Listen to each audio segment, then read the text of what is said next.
கர்த்தருடைய பரிசுத்த நாமத்திற்கு ஸ்தோத்திரம் உண்டாவதாக. கர்த்தராகிய இயேசு கிறிஸ்துவின் நாமத்தில் உங்களுக்கு கிருபையும் சமாதானமும் உண்டாவதாக. இந்த நாளுக்குரிய தியானத்திற்கான தேவ வார்த்தை ஏசாயா அதிகாரம் 30 வசனம் 26. கர்த்தர் தமது ஜனத்தின் முறிவை கட்டி அதன் அடிக்காயத்தை குணமாக்கும் நாளிலே சந்திரனுடைய வெளிச்சம் சூரியனுடைய வெளிச்சத்தைப் போலவும் சூரியனுடைய வெளிச்சம் ஏழத்தனையாய் 7 பகலின் வெளிச்சத்தைப் போலவும் இருக்கும்.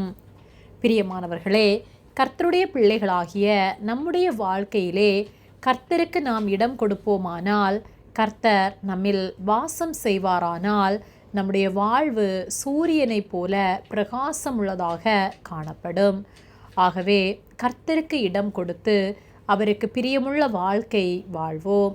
ஏசாயா 30:26 கர்த்தர் தமது ஜனத்தின் முறிவை கட்டி அதன் அடிக்காயத்தை குணமாக்கும் நாளிலே சந்திரனுடைய வெளிச்சம் சூரியனுடைய வெளிச்சத்தைப் போலவும் சூரியனுடைய வெளிச்சம் ஏழத்தனையாய் 7 பகலின் வெளிச்சத்தைப் போலவும் இருக்கும் என்று சொல்லப்பட்டுள்ளது.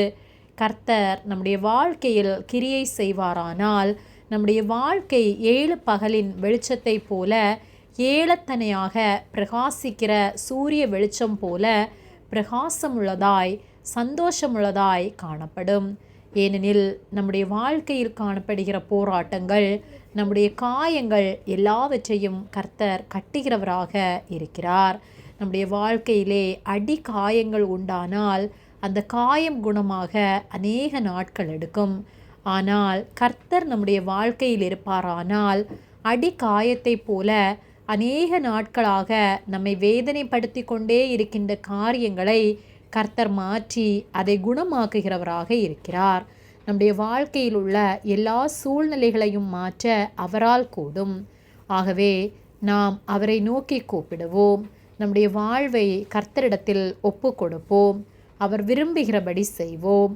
அவர் வார்த்தைகளுக்கு கீழ்ப்படிந்து அவர் சத்தத்திற்கு நாம் செவி கொடுத்து வாழும்போது கர்த்தர் நிச்சயமாக நம்முடைய வாழ்வை ஆசீர்வதிப்பார்.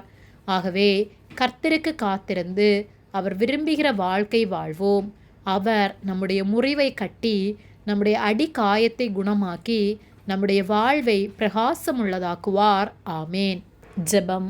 எங்களை அதிகமாக நேசித்து வழிநடத்தி வருகிற எங்கள் அன்பின் பரிசுத்த பிதாவே, இந்த நாளையும் நாங்கள் காணும்படியாக நீர் எங்களுக்கு ஜீவனை தந்து தயவு பாராட்டி எங்களை பாதுகாத்து எங்களை பராமரிக்கிற உம்முடைய அன்பிற்காக நாங்கள் உமக்கு நன்றி செலுத்துகின்றோம்.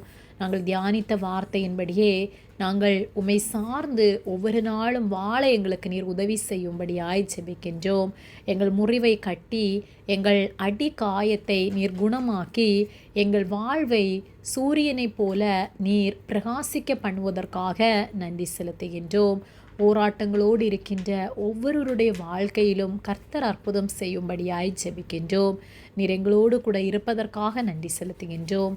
எங்களை உம்முடைய கரத்திலே தாழ்த்தி ஒப்பு கொடுக்கின்றோம். இயேசுவின் நாமத்தில் ஜெபிக்கின்றோம் பிதாவே. ஆமீன்.